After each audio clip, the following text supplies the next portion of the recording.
नमस्कार. मी एक 4 शब्द कोराणे साहेबांच्याबद्दल पण बोलते.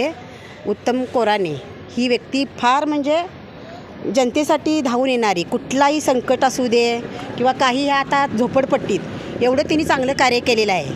ते भावी नगरसेवक आहेत, पण त्यांची पत्नी पण नगरसेविका होती, त्या पण त्यांनी पण नगरसेवक पद भोगलेलं आहे. त्या पण उत्तम नगरसेविका म्हणून इथून पुढं कार्य चांगलं करणार हिची आम्हाला पूर्ण गॅरंटी आहे. माझ्या लग्नाला 28 वर्ष झालं. मी त्यांना पाहते ना, म्हणजे खूप दिवस त्यांना मी दोघांनाही त्या नवरा बायकोंना पाहतोय, तर ती जोडी एवढी चांगली आहे, जनतेचा विचार करणारी, जनतेचं कल्याण करणारी. आणि अशा नगरसेविकांनाच तुम्ही निवडून द्या. कारण अर्चना कोराणे ही व्यक्ती खूप चांगली आहे. ती गोरगरिबांचा विचार करतात.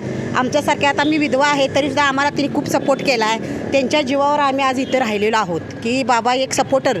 त्यांनी कधी आमच्याकडे चांगल्या मतीनं आमच्याकडे ती लक्ष देतात की बाबा हां, अशा ह्या ज्या महिला आहेत, गरजू महिला किंवा ज्यांना आपला आधाराची गरज आहे, तर धावून त्या येतात. कुठलंही संकट असू दे, त्या संकटाला म्हणजे कुठलंही संकट असू दे, ती व्यक्ती तिथं आम्हाला हजर असणार.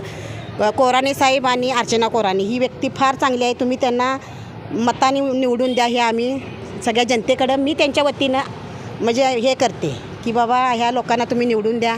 तुमचं कल्याण करणार आणि कल्याण होणार. हे कोल्हापूरला त्या उज्ज्वल भविष्यासाठी त्या एक महान व्यक्ती होणार आहेत. त्यांना तुम्ही अवश्य मतं द्या आणि विजय करा.